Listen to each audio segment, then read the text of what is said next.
What's up, guys, and welcome back to Bass Fishing Tips. So the other day we did a video about chatterbait fishing in the fall, and in that video I said that the chatterbait is one bait that makes up the trifecta of fall fishing lures. And so in today's video we're going to be talking about another bait that makes up that trifecta of fall fishing lures, and that is topwater baits. Man, topwater baits this time of year, the topwater fall bite is one of the best bites that we can get on all year long. And so in today's video, I want to give you guys 3 tips for fishing topwaters in the fall, as well as my rod and reel setup to help you guys to get out on the water, whether it be from the boat, the bank, or the kayak, or wherever you guys happen to be fishing, and catch more fish, bigger fish, and just have a ton of fun. And so without any further ado, let's get right into this video and let's start talking about fall topwater fishing. So before we go into tip number 1, I kind of want to preface this video and say, in today's video, we're not going to be talking about buzz baits. Even though a buzz bait is one of the most effective, if not the most effective lure in some situations for fall topwater fishing, today we're going to be talking about hard lures with treble hooks. I believe categorically it's easier to kind of compile these together, whether you're talking about a plopping style bait or a walking style bait, because they can be fished on the same rod and reel setup. And I just think, you know, when we're talking about that style of bite, that these two baits kind of work better together, and a buzz bait is its own thing that we'll talk about in a later video. And if that's a video that you want to see, make sure and comment down below, and I'll do an entire video dedicated to fall buzz bait fishing. Now, without any further ado, let's get into tip number 1. Tip number 1 is actually really simple, and that's go big or go home. We're going to want to fish big topwater baits this time of year. This time of year is the time of year when I get out the full size topwater, stuff like your 120 size Jaywalker, you know, the 3 hooked, treble hooked walking style bait, stuff like your 120 size Chopo. It's the biggest version that you can get, and even bigger baits, stuff like this bad boy. This is a Magnum Catwalk by 6 cents. This is just a truly giant topwater walking bait. I'm going big this time of year, and I do that for one primary reason, and that is the just mass amount of shad that are up shallow this time of year. You know, you have literally tens of thousands, if not hundreds of thousands of shad that move up shallow this time of year. And if you go to any lake around me right now, you will literally see these balls of tens of thousands, if not hundreds of thousands of shad right up near the surface, and everything that eats a shad is up there eating them. It was crazy. I was out on the water yesterday and I saw a school of these shad come up shallow. There were skipjack, stripers, white bass, bass, muskies, gar, everything were up in those bait fish, and they were eating them. Now, when you have that many bait fish up shallow and you just have that mass amount of bait fish that are all the same size, I think throwing something a little bit bigger to kind of stand out in the crowd can get those bass to eat when they won't eat anything else. You know, especially when we're dealing with those glass minnows. Now, a glass minnow is essentially just the young of the year threadfin shad that were spawned in the spring, and we just call them glass minnows. You know, it's not its own species of shad or anything like that. Now, there are small species of shad, but when you're talking about glass minnows, for the most part, we're talking about threadfin. And I think when you're dealing with, you know, as many shad that are all in that profile, number one, it's really hard to, you know, actually like represent that with a bait. And oftentimes what I've found is, you know, you never can find something small enough, and oftentimes when you do find something small enough, the bass just don't seem very interested in it because they've got the real thing. And I've always said, when they've got the real thing, one of the hardest things to get them to do is to bite the fake thing. My analogy that I always love to say is, if you're in the McDonald's and somebody throws a plastic hamburger on the floor, you're not going to eat the plastic hamburger because you know the real hamburger is right behind the counter coming to you. And I think bass view shad and shad imitators as the same way. You know, when they got the real thing, they're not going to eat the fake thing. But the one way we can get them to eat the fake thing is show them something that's worth their time. You know, big presentations, big topwaters, big loud topwaters that are going to disturb a lot of water. They're going to put a lot of noise out into the water. I think that those style of baits, those bigger than average baits, can hit that bass's instinct to kind of divert away from all the other small shad around them and go and kill that one big thing.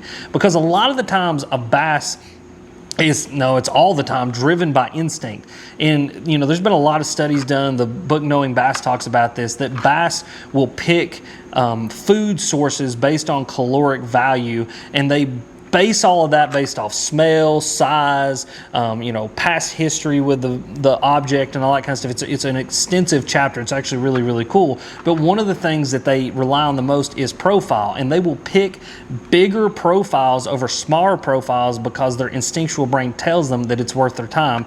And so if we're going to imitate big things, we better imitate big things with our topwaters as well, because again, that's how we're going to get those bass to divert away from the smaller bait fish and to eat our big topwaters. So again, you're picking up the big topwaters this time of year simply to just hit that bass's instinct to kill that bigger than average thing, to take advantage of that wounded big thing up on top of the water.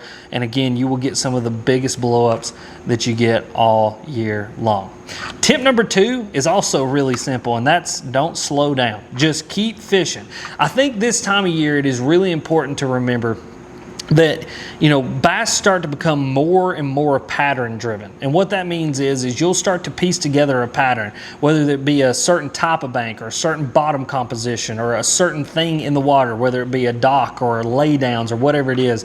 And once you start to piece that puzzle together and you start to put that pattern together, like, hey, they're on lay downs, or hey, they're on riprap, or hey, they're on chunk rock, or whatever it is, you can simply run that pattern and continue to run that pattern and continue to get bites all day long without having to slow down. Just yesterday I was out on the water, and this is a great example of just running the pattern and not worrying about it.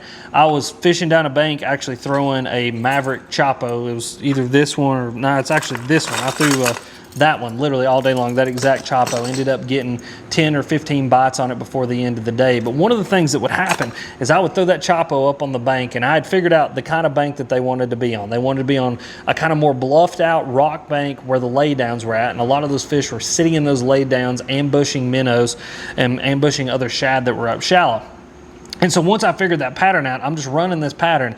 And there were 2 or 3 times that I would throw that Chapo up in there. I would start to reel it back to the kayak, and I would get a giant, super aggressive blow up, and the fish would miss it. And the thing about it is I would always throw back in there because you always want to see if they'll come back. But for the most part, that fish was a one and done. They were going to try to bite that thing once, kill it once, and then they're not going to come back for it, just because we are throwing those bigger, louder profiles. I think a lot of the times we hit that instinct to kill, they try to kill it, and then when they realize it's not real, they're not going to come back for it. But that being said, I knew that if I just continued to fish that pattern, I didn't slow down and try to get that one fish to come back and bite, that I was going to have 10 more, 15 more, 20 more chances throughout the day to get more bites on that Chapo. And so just don't slow down. Don't get too concentrated on one thing. Concentrate more on the kind of macro factor of what bank are they on, what style of cover are they on, and let me go run that pattern, because I know that I'm going to have a lot of opportunities to get bites this time of year. And that's really what's cool about the fall, is the shorter the days get, the more bites that you'll tend to get within those feeding windows. And as the days get shorter, the feeding windows get longer, and so the more opportunities that you'll have to get bites. And just going and figuring that pattern out, figuring out what kind of bank they're on, figuring out what kind of cover on, and going and just go, go, go. Keep that bait in the water, make as many presentations as you possibly can. Is going to help you to get more bites, bigger bites, and just put more fish in the boat, rather than slowing down and trying to get one fish that blew up on your topwater to eat it, because there's 20 more out there that are going to want to try to kill it. So tip number 3 kind of plays into tip number 2, and I'm going to go back to the statement that I just made and really explain to you guys what I mean. And tip number 3 has everything to do with don't be afraid to throw topwater all day long. So like I said, as the days get shorter, the bite windows start to get longer. And so what do I mean by that? Well, a bass is a animal that is primarily driven by its sight. Most of what it does, feed, run away, just anything that it does is driven by its sight. And so as days start to get shorter, it starts to hit their instinctual brain to just feed more and more throughout the day. Now, as a bass sitting around going, hey, it's fall and winter's on the way and I got to feed up for the winter, no, they don't do that. If a bass can swim and a bass can find food, it will find food, and it eats all day long, 24/7, 365 days a year. That is literally a bass's function, is to eat unless it's on a bed. And so a bass doesn't really feed up for the fall, but as those days get shorter, there is something instinctual in their brain that makes them want to feed more. And a lot of it has to do with like the photo periods. And so what that means is like, you know, as the sun, again, gets lower in the sky, there's less light penetration. There's something about the way that the bass perceive the world around them because there's less light penetration. I actually had a guy comment the other day, I've not researched this, but this is really, really interesting to me. He said, as we move into the fall, the light spectrums go more to red and less from blue. And so there's something to the way that the bass are perceiving things around them, perceiving the world around them, that makes them want to feed more. And so as those days get shorter, literally the bass will go from, you know, only feeding in the morning or only feeding in the evening or only feeding at night to wanting to feed all day long. And so you've got an opportunity to lock a topwater in your hand all day long and to get bites all day long. And it's one of the coolest things that happens. I absolutely love it because, you know, like I said the other day, I was out on the waters yesterday. I was fishing, and most of the bites that I got stark in the middle of the day. From 10 to 3 was my best bite window, and it was because those fish instinctually are up there shallow. They're feeding on those bait fish that have instinctually moved up there shallow, and just that whole biology, that whole biome, and that food web that develops around fall fishing is in full swing, and those bass are taking full advantage of it. And so don't be afraid to throw a topwater all day long, especially as the days get shorter and shorter and shorter. That topwater bite and that window for that topwater bite is just going to get longer and longer and longer. And you know, about the end of September to the beginning of October, I have found are the days that you can get out on the lake, get out on the river, get out on the pond, and lock something like a big walking bait or a big chopo in your hand and go out there and just go to work on them all day long and continue to get big bites, tons of bites, and just have a ton of fun. Now, like I said, in today's video, we're primarily talking about treble hook topwater baits, stuff like your walking baits, stuff like your plopping baits. Now, my setup for this is a very specific setup, and oftentimes I don't really talk about like throwing baits on super specific stuff, but when it comes to my topwater setup, I have an entire setup dedicated to topwater fishing just because I think it's really important when we're dealing, especially with treble hooks, to make sure that we've got the right rod and reel. And so the rod and reel that I am throwing and line at that, the rod is actually an Abu Garcia Pro Series. This is Justin Lucas's topwater rod.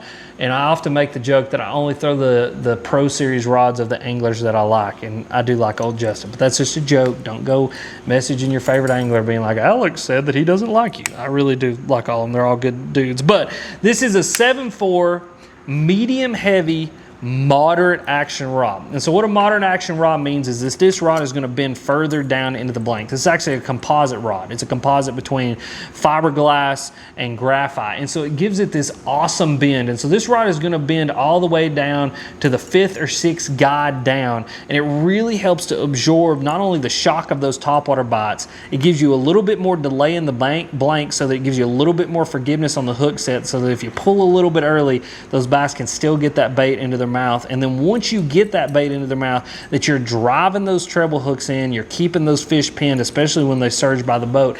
That's what that more moderate bend in that rod is going to allow you to do.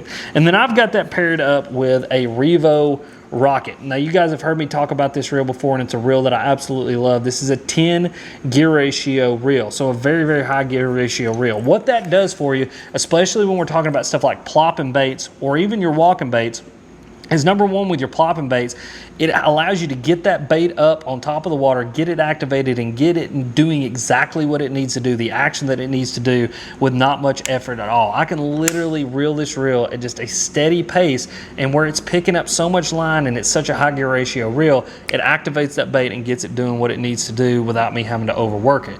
Now, when it comes to my walking baits, what I really, really love is that if you got fish that come up schooling on bait, you can get a bait back to the boat really, really quickly and fire it out there to where they're at and take advantage of those fish that are up there schooling or up there eating on those bait fish without missing that opportunity. You know, a lot of the times those bait fish will come up to the top really, really quickly. Those bass or whatever it is will feed on those bait fish really, really quickly. And then when they go back down, a lot of the times you can't call them back up. And so having a bait in that area when that happens is one of the only ways that you can get them to blow up on it. And so using that high gear ratio reel allows you to get that bait back to the boat and get it out there to where those fish are at. And then as far as line goes, I fish 40-pound straight braid. I love straight braid on all of my topwater lures just because, number one, I don't have to worry about the bass seeing the line. The bait's up on top. 99% of the time, they're not going to see the line. And so when I can fish straight braid and have a straight connection to that fish, it's one of the best ways to get them hooked. Another reason is because this time of year, oftentimes, especially with walking baits, when we're fishing big flats and stuff like that, we're going to be making really, really long casts. And so that no stretch in that braid is going to allow you to really get a good hook set, especially when you're on like a 50 or 60 or 70 yard cast out into, especially when you're on a 50 or 60 yard cast and you've got to make sure and get that fish hooked, especially if it blows up on you and starts running at you. That's where that reel speed is going to allow you to pick it up, and then that braid with that direct connection is going to allow you to drive those treble hooks in and get that fish into the boat. But that's my 3 tips for fall fishing topwater baits. That's my rod and reel setup. And like I said, guys, this is one of the best times of year to go out there and to get giant bites on topwater. And so don't waste any time. Pick up your favorite topwater bait, whether it be a walking bait or a plopping bait. Go out there, go catch some fish. And if you guys enjoyed this video, click this video. It's popping up right here.